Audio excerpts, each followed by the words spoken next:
am more than happy to send this case out and then let it fall where it may. It's not like I don't have stuff to do. It's Alec Jerome versus Eric Cassidy. To be Eric Cassidy and Paula Cassidy. Go ahead.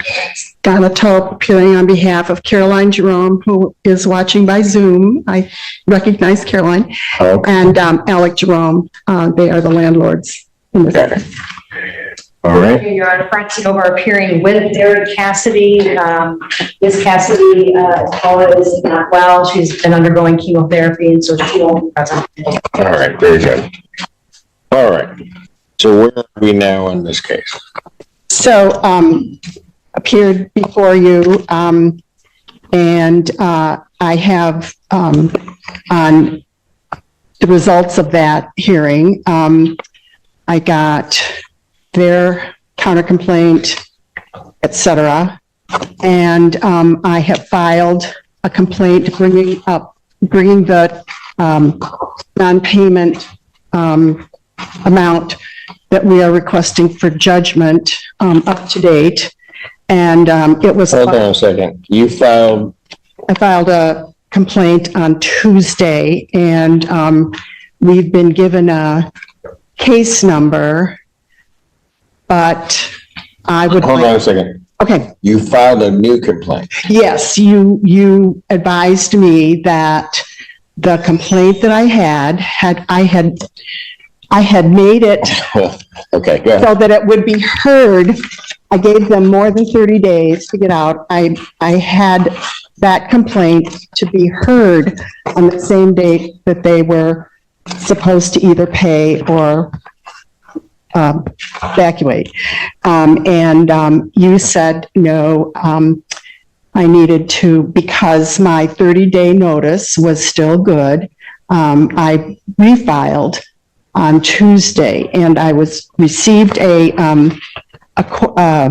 new case number, and on that summons and complaint, I noted that there is this pending case because they had filed a counterclaim, and you set this hearing for the counterclaim because Mr. Cassidy's attorney. No. Okay.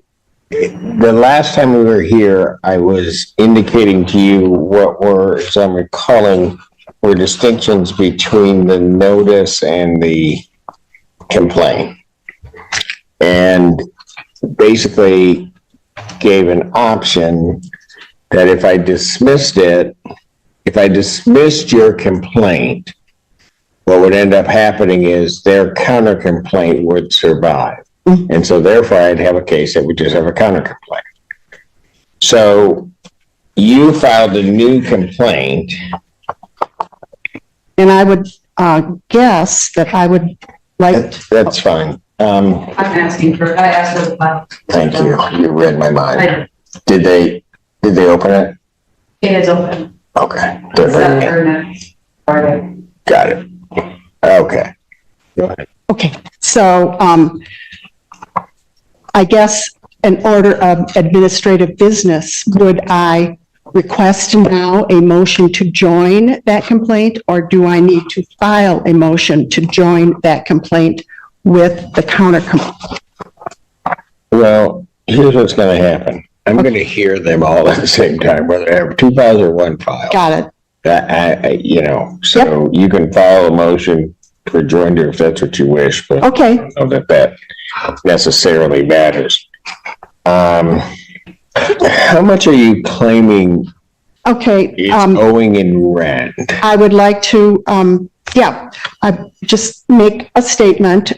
This case is a simple non-payment of rent case based on the agreement to pay rent and utilities for 102 weeks and follow the simple rules stated clearly in the lease and accepted by the defendants. We want $25,891.07 in unpaid rent. Defendants have been in arrears since September 1st of 2023. That's 9 months. And they have paid nothing since December 2023. Counsel, please. Okay. So the first thing, I'm just trying to answer some of the things that are raised that are jurisdictional issues that are raised by the defendants to try to clear the way for that. Okay. All right. And so because I don't have the new complaint, I wanted to know what your claim was. Okay, And so the dollar amount of the it. dollar amount for the rent owing through May 6th is $25,891.07. Okay, so let me stop you there. Okay, You can either elect to proceed to collect 25,000, or you're going to have, this case is going to have to go elsewhere. Which I say won't necessarily make me unhappy. I don't know, I shouldn't have said that. does that terminate the lease, or does that get the lease paid up to now? Because the lease goes for 102. No. I have jurisdiction of 25,000 on most civil matters. There is some case law that indicates that I can exceed the 25,000 because it's a landlord-tenant matter. But I have to have argument on that in any event. Or what you can do is you can elect to limit your claim to 25,000 and it would stay here. Otherwise, this matter has to be transferred to circuit court. Okay, so to keep it here before you, that's the first thing, right? To accept. You need to understand, I could not issue a judgment or would not issue a judgment. Okay. For an excess of 25,000. Okay, so we can Plus claim costs. that, but in order to have it heard by you, Or in this, so you're telling us that that's all we're going to get if we if continue. it stays here, that's all that I can do Okay, or will do. okay. Well. Pardon? It's not printed or like the paper JS copy. There isn't one, but that's all right. I'll be all right. So, Ms. Novart, hold on a second. Ms. Novart, is there anything you wanted to say on that $25,000 issue? Yes, Your Honor. Is it okay if I Yeah, you can say that, that's fine. Your Honor, my clients are asking for a $2,000 a month abatement of the rent because of numerous things that were never repaired, that were promised to be repaired. So that almost gets us right there to the $25,000, maybe a little short of that, but our counterclaims will far exceed that. My clients have been retaliated against, they've been falsely accused of harboring illegals, they've been spied on, their property was wrongfully entered by Ms. Stowe by numerous agents. She's called the police on them. She falsely accused my client, partner in a law firm in Houston, of assaulting her. So our counterclaims will far exceed the $25,000 jurisdictional limit. Okay, so if you attach an affidavit to, actually, you don't have in here, I was trying to make sure I go through everything, but you don't have you didn't file a motion to remove the circuit, did you? Not yet. We were going to do a motion on the record today, Your Honor, if we need to file anyone. I think there would need to be a written motion with that, with the accompanying affidavits that would be necessary for the court to, because of the way that your counterclaims are stated, there would have to be an affidavit indicating that. Okay, so now here, given that that's going to be their position on the counterclaim, that means you guys can't make this easy. So that means the entirety of it would go. All right. I did have a suggestion. Well, before you do that, I'm Okay. just trying to procedurally think this through. So I'm going to have to take back what I said, because if it had remained here, I'd just operate with two files and wouldn't care. You would have to file a motion to consolidate this new case with this case. You'll file your motion to remove it so that everything goes. Because otherwise what will happen is, I would imagine that once they file theirs, it will go to circuit, your case be remaining here, which, I don't know, doesn't make, that wouldn't make much sense to me, quite frankly. Right. All right. I would indicate to the parties this, because and I don't know why I'm doing this, but what the heck. The other way to go around this would be if the parties were in agreement and wanted sort of a quicker process, is that, and I've done it before in the past, I don't know that I really want to do it here, but I will. And that is that if both parties would agree, I would then talk to the chief judge of the circuit court, have myself appointed as circuit court judge for the purposes of this case, and have it resolved here, and I could hear all claims. But both parties would have to agree to that before I would do that.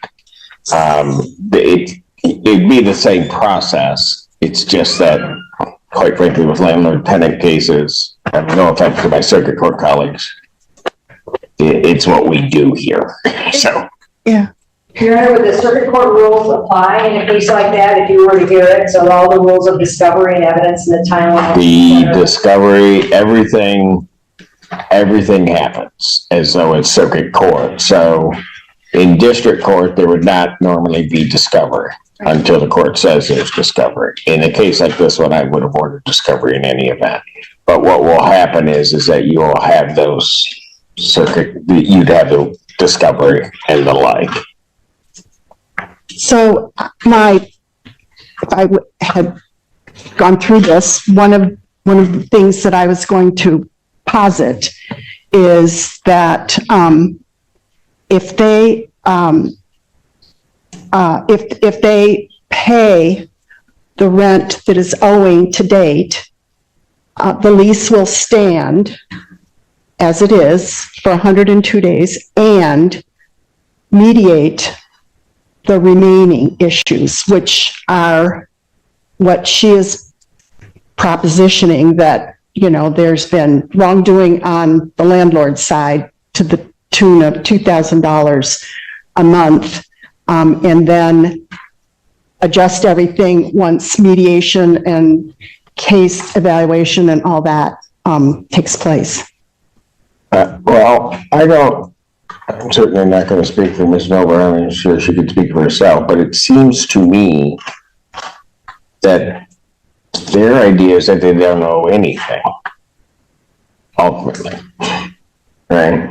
Or something that much like. Depending upon the time frame, there were certain times, at some point, it became owing nothing because of the refusal to do anything. Originally, we were going to ask for an abatement because of major things like air conditioning, central air, which was promised was never fixed. The oven stove isn't working properly. So it may end up to several months, we will ask for no rent at all, but for several of the months in abatement. Gotcha. The home has been not without air conditioning and not without heat. Well, hold on, because Well, I can't. okay, but you're taking into consideration abatement for things I'm that, not taking I haven't taken into consideration anything. I just sat here, hold on. I just sat here and said that I'm just trying to figure out procedurally how you guys are going to hear the case. I would like to do what you're suggesting. I would like to keep it before you. You know, landlord tenant, you have such experience with it, and that's what this is. This is simply a landlord tenant case. All right. And Ms. Navarro, do you have a position on that? And if you want it to go up to circuit, I am not, but by no means will I take any offense whatsoever. I will be more than happy. I will carry the file there myself. That's where I usually work, so I'm very comfortable in circuit court. However, my client and I would like to discuss it. I think what we'd like to do is wait for the written motion to consolidate the cases, and then we'll have an answer for you then at that point. And we would do, at that point, we will probably do a motion to remove, but we would let you know if we agreed to have you hear that versus. Okay, and so that you also know, just because this is the other kicker to it, it could get sent up and then come right back. Yeah, Because they know. just so that you know that that has also happened, where I get the call from the circuit court saying, I see. This is, here, this. Yeah, I understand that. A number of our counterclaims are really much more better situated in circuit court, where the judges have experience with the numerous counterclaims that we have.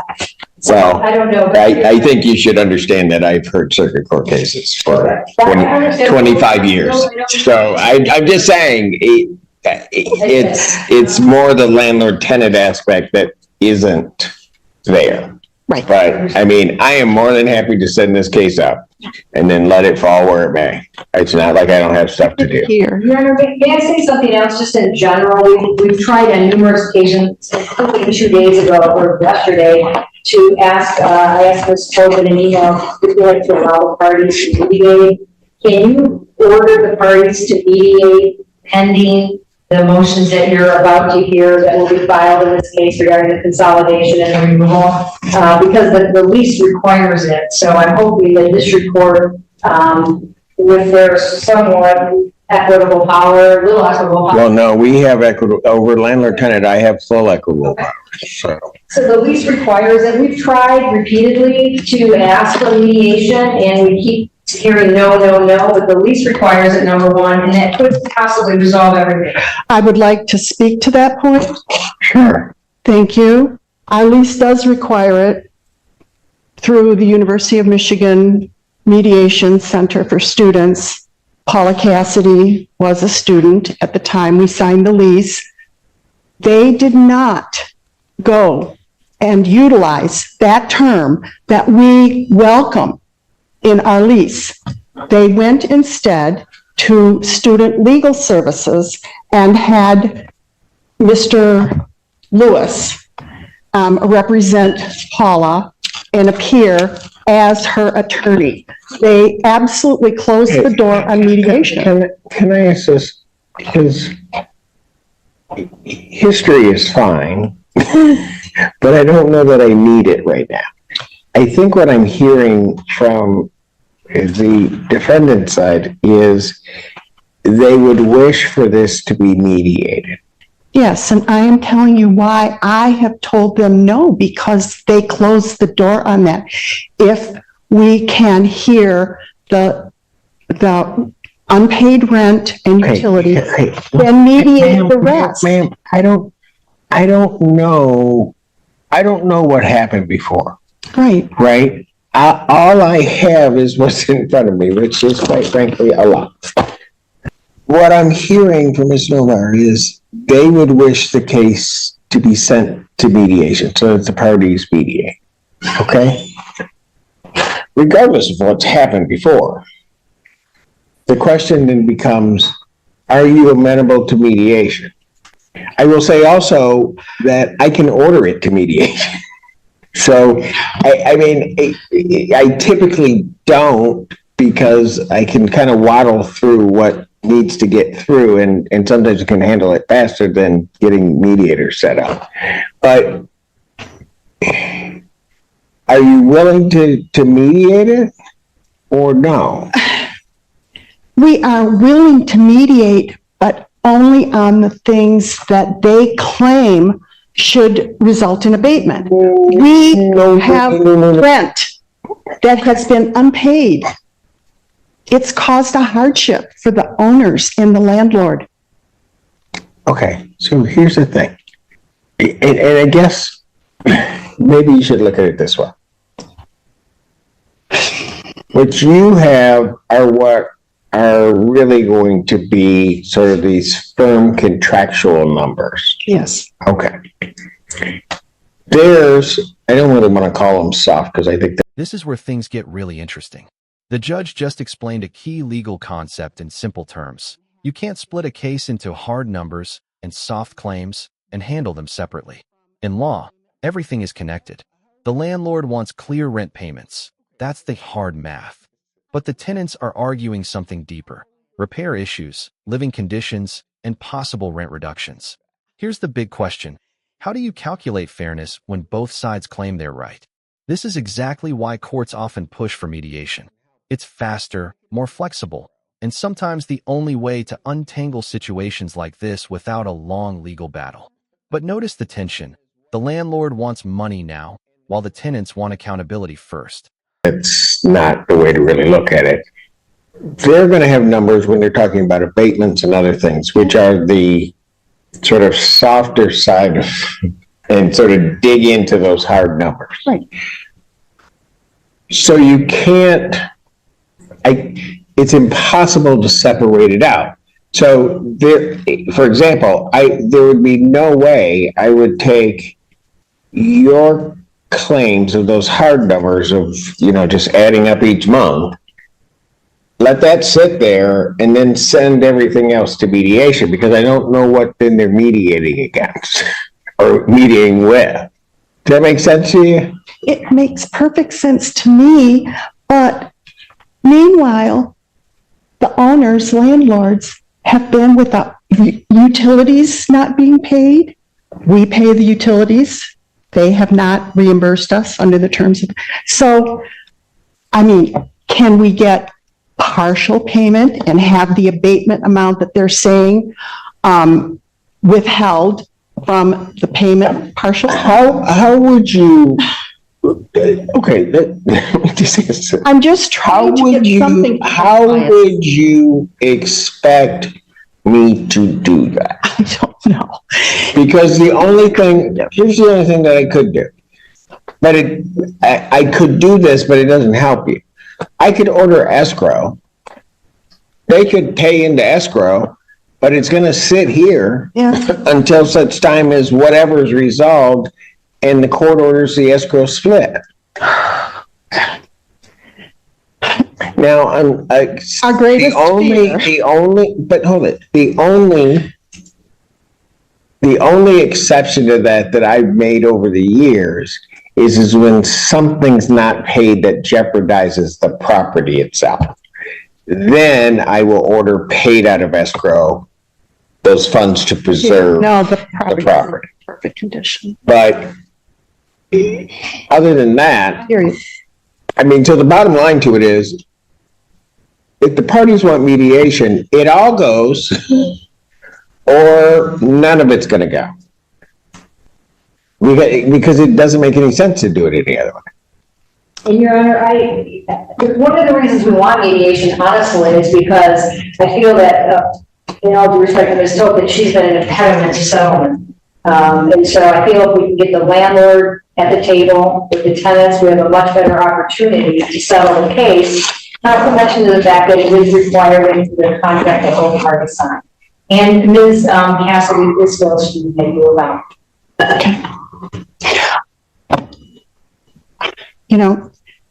We wrote a really great lease.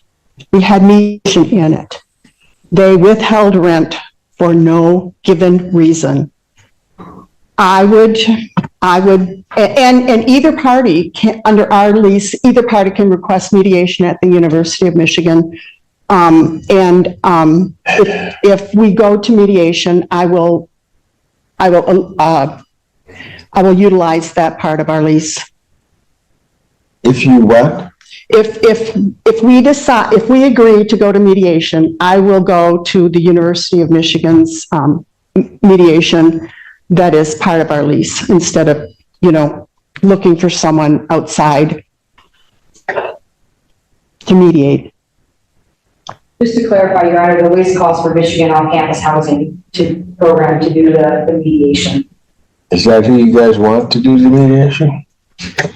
I know a number of good mediators. I'm not paying a mediator. If they're limited to, then that's fine. We would agree to do that. We're required, in fact, to do that. What do you want to do? Oh, sorry, what was the question? Well, I'm asking what she wants to do. I think I just said what we would do. I would agree to mediation. I will go to the University of Michigan. I'm not paying a mediator. And you're agreeable to that or believe that you may be bound to that? Yes. So, if that's the case, do we think that the parties can stipulate to an order sending it to mediation? Yes. And then in that order, and so you would send both these cases to mediation? The case at this point, and I like Snovar's idea, the case would stay here. Okay. And I just think in the stipulation to send it to mediation that neither party is waiving any right to remove the case. That issue is not being addressed, but it's being sent to mediation. So then you guys can have that fight later down the road. Could this be folded into a stipulation to consolidate the cases and agree to mediation under the terms that you just said, so we don't have to have separate motions? Ms. Lamar, really, if she moves to consolidate, are you going to have an objection to the consolidation?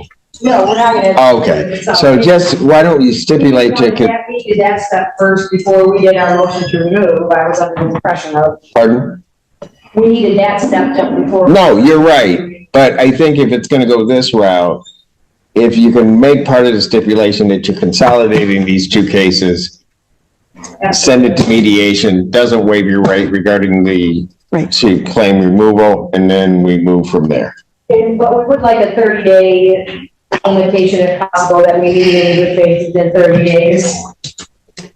If provided we What? can get to the University of Michigan housing. What? I mean, we're gonna, the litigation language. Hold on. Okay, and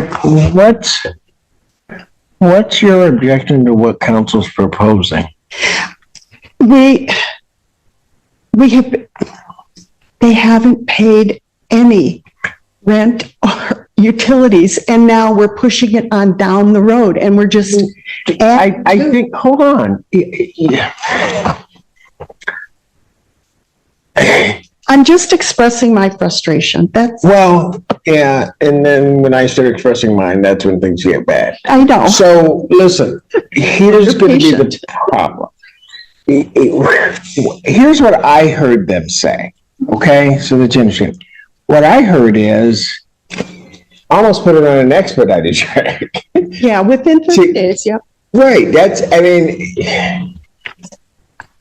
I get it. I was surprised actually when it was said, because normally for me, if I send it to mediation, I'm not seeing it for a while. And 30 days is maybe too soon, but anyway. I So think do you have a problem with that? No, I don't. No, I don't. And thank you for asking. And here is so could do that. And then here's the other part of it. And I don't really like to interfere with anybody's particular position on their cases. I just, let people argue their cases.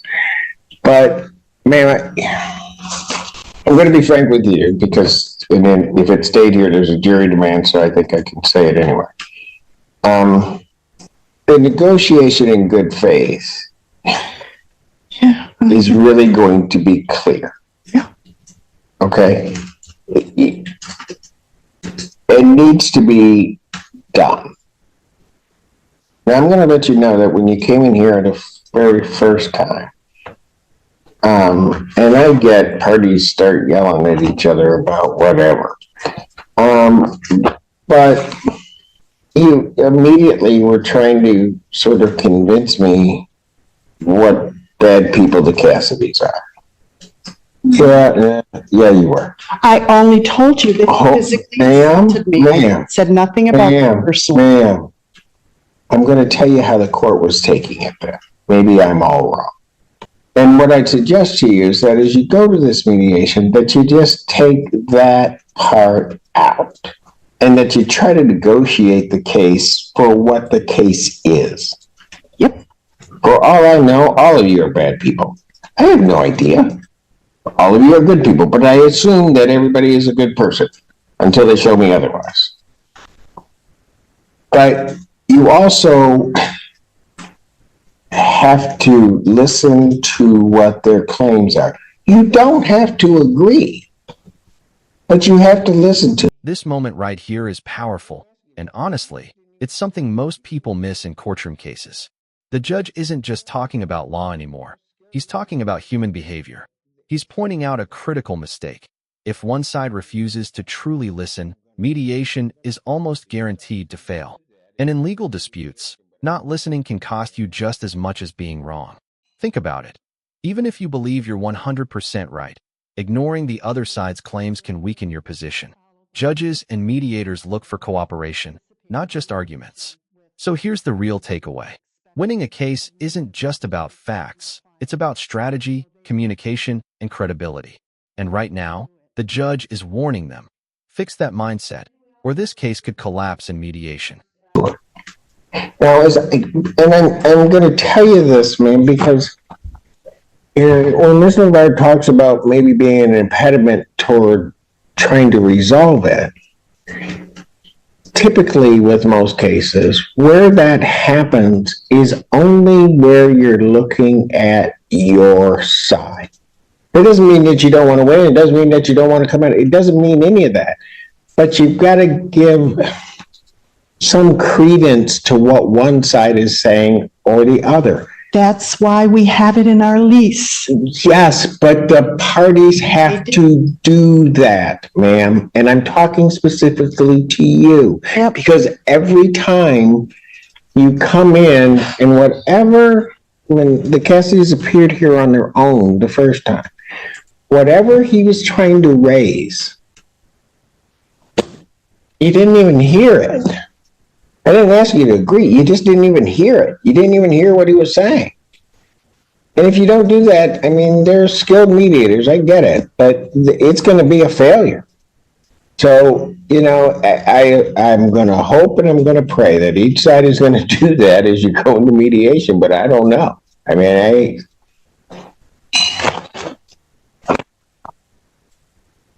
It's part of our lease, and in good faith, I follow the lease, and I will participate in mediation with everything that is expected of me as a representative of my clients. I know they want that, and I will do it. Mayor, can we also move the May 31st, the second case, the one that was just filed, set for May 31st, move that from the docket?